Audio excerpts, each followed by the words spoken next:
Are you new to City of Heroes or a returning player and wanting to know more about the electric power sets?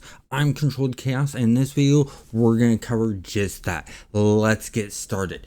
So, electric power sets cover things from ranged attacks, melee attacks, defense, and control capabilities. And we're going to go pretty much in that order.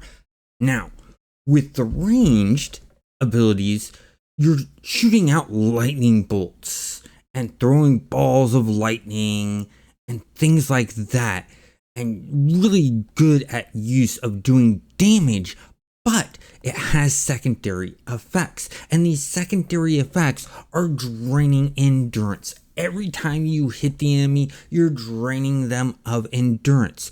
Some of them drain a little bit of endurance, some of them drain a lot of endurance, some of them stop the enemy from regenerating endurance, such as short circuit. Then you have powers that actually, when you drain the endurance, you get a little bit of endurance back, which is really nice.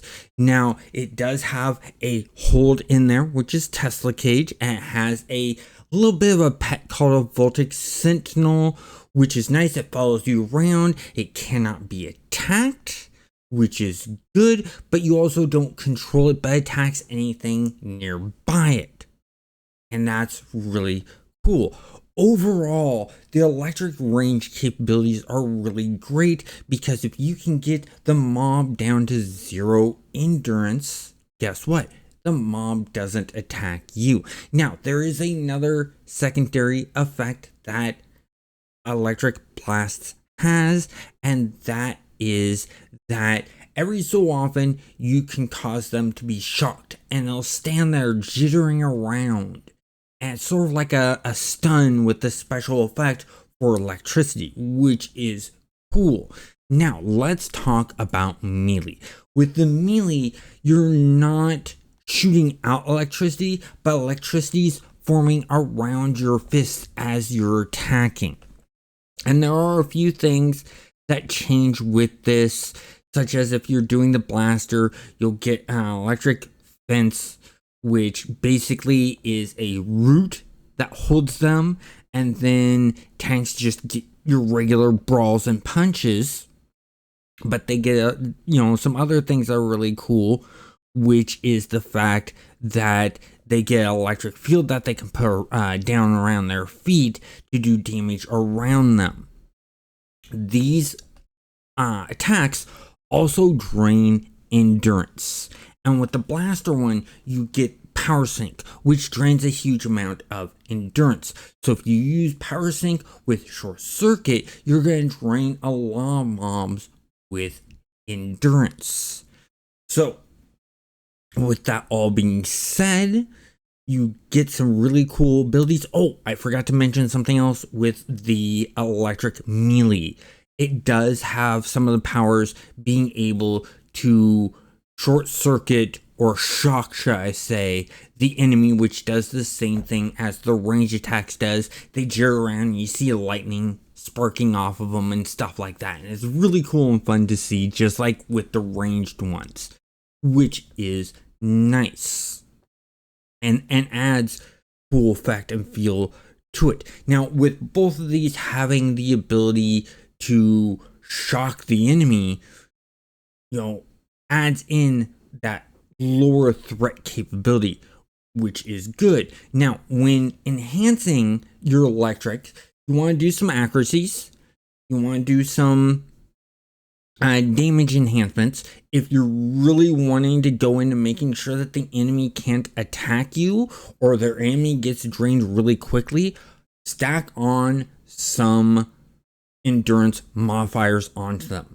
Non-endurance reductions, endurance modifiers is what you want, because endurance reductions means that you're lowering the amount of endurance you use when using the ability. Endurance modifier is what will make it so that when the attack hits, you're draining more of their endurance. So you want the endurance modifier for these attacks. It really helps out and draining their endurance. And when you have some of those powers that give endurance back, it'll give you back more endurance, which is nice. Now, I want to move on and I want to talk about the next one, which is the electric defense.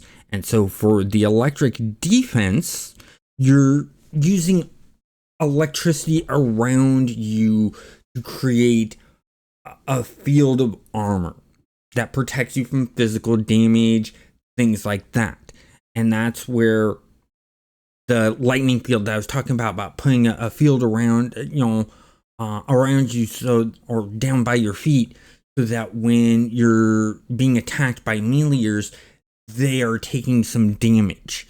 And this is all about just being able to absorb damage. Now, if you're playing a tank, you still get the power sink.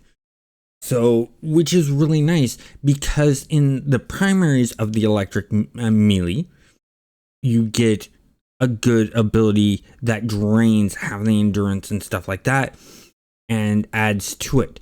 Now, you won't get any of the really cool secondary effects that you get with the attacks. But that's okay, because this is all about increasing your defenses, and that's very important. Now I want to move on to talking about the last one, and the last one is the control effects. And so when we're talking about the control effects for electric controllers, this is putting up the electric fence, the Tesla cage, but not only that, you're not just putting up on one, you get things like chain fences, which does a whole entire group area route. You also have another one of static field, which is a hold on all of the enemies. And the great thing about this is that they're left sort of standing there, only being able to do range attacks or being fully held, which is nice. And these attacks, because they do little ticks of damage over time, and sometimes some high damage, they do drain some endurance. So when you are slotting these ones, you want to slot for the hold or the root, depending on the ability. Then you want to slot for endurance modifiers if you're wanting to drain your endurance. And that is really, really good to do, because when those roots or those holds wear off, if you've drained all the endurance out of them, guess what? They're not going to be able to attack back even after that, which is great. Now, if you're doing a controller, you're still going to want to put up those Tesla cages and electric fences, stuff like that, because that's your main force of damage. However, if you're playing a dominator, you don't need to worry about doing that if you drained all the endurance from the enemy, because they're just going to stand there anyways. You're wasting endurance that you could be using for attacks to take out the mobs. And that's how I would play in that direction. Now, what I really like about this is the fact that when you go into this, you can really change things up. You can change how things look.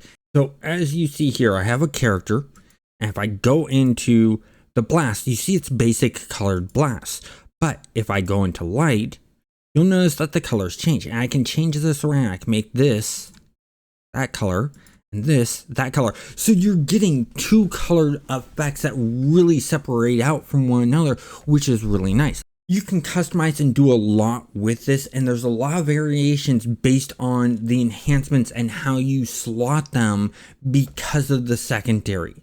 Really adds to it and really makes even a blaster or a meleeer a slight controller, because you're able to drain the endurance. You're not going to have the complete control that a controller has, because they'll be able to drain endurance and hold, so they're able to hold while waiting for that endurance to happen, endurance drain on the enemy to happen. But hey, it's your choice, your flavor of how you want to play this and use electric power sets. I hope you found this helpful. If you did, hit that like button and subscribe if you're not subscribed, and have a great day.